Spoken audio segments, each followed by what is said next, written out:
Hello friends, நீங்கள் யோசிச்சு பார்த்துருக்கீங்களா நம்ம ஏன் 5.5 feet 4.75 மார்க்ஸ் 12.50 rupees அப்படின்னு சொல்கிறோன்னு? அந்த குட்டி டாட் ரொம்ப பவர்ஃபுல். அதுதான் டெசிமல். டெசிமல்னா ஹோல் நம்பருக்குள்ளே இருக்கிற ஒரு ஸ்மால் பார்ட்டை காட்டுறதுக்கு ஹெல்ப்ஃபுல்லாக இருக்குது. அதில் ஒரு டாட் வரும். அந்த டாட்டை தான் நம்ம டெசிமல் பாயிண்ட் அப்படின்னு சொல்லுவோம். எக்ஸாம்பிள் 3.5. இதுக்கு மீனிங் என்ன அப்படின்னா 3 ஃபுல் பார்ட் அண்ட் ஒரு ஹாஃப் பார்ட் அப்படின்னு அர்த்தம். நம்ம டெய்லி லைஃப்பில் டெசிமல்ஸ் நிறைய யூஸ் பண்ணுறோம். ஹைட் மெஷர் பண்ணுறதுல, மணியில், மார்க்கில், வெயிட்டில், டிஸ்டன்ஸில் சம்திங் நம்ம ரொம்ப அக்யூரேசியாக தேவைப்படுது அப்படின்னா அங்கே decimals act as a super heroes. இப்போ டெசிமலோடைய பிளேஸ் வேல்யூஸ் பார்க்கலாம். டெசிமல் பாயிண்ட்டுக்கு அப்புறம் பிளேஸ் வேல்யூ 10th, 100, 1000th அந்த மாதிரி போகும். எக்ஸாம்பிள் 4.73. இதில் 7 அப்படின்றது 10th பிளேஸ், 3 அப்படின்றது 100th பிளேஸ். ஸோ இதை நம்ம எக்ஸ்பேண்டட் ஃபார்மில் எழுதணும் அப்படின்னா எப்படி வரும்னா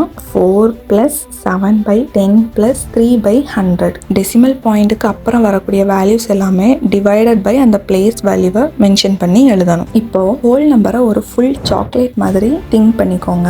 டெசிமல் அப்படின்னா அந்த சாக்லேட்டை ஸ்மால் பீசஸாக பிரேக் பண்ணி ஈக்குவலாக ஷேர் பண்ணுறது தான் டெசிமல். டெசிமல்ஸில் எது கிரேட்டர் வேல்யூ அப்படின்னா டிஜிட்ஸ் நிறைய இருந்தால் அது கிரேட்டர் வேல்யூ கிடையாது. அந்த வேல்யூவை லெஃப்ட்ல இருந்து ரைட் செக் பண்ணணும். எந்த நம்பர் கிரேட்டர் நம்பரோ அதுதான் கிரேட்டஸ்ட் வேல்யூ. எக்ஸாம்பிள் 0.9, 0.45. இந்த ரெண்டுல எது கிரேட்டர்னு பார்த்தா 0.9. பிகாஸ் லெஃப்ட்ல இருந்து ரைட் செக் பண்ணும்போது 9 ஆர் 4ன்னு பார்த்தா 9 தான் பிக்கஸ்ட். ஸோ 0.9 தான் பிக்கஸ்ட் வேல்யூ. நெக்ஸ்ட் டைம் டெசிமல்ஸை பார்த்தா கன்ஃபியூஸ் ஆகாதீங்க. அது ஜஸ்ட் நார்மல் நம்பர் தான். மாதிரி நிறைய வீடியோஸ்க்கு நம்ம சேனலை லைக் பண்ணுங்க, ஷேர் பண்ணுங்க, சப்ஸ்கிரைப் பண்ணுங்க அண்ட் மறக்காம நம்ம இன்ஸ்டா பேஜையும் ஃபாலோ பண்ணிக்கோங்க.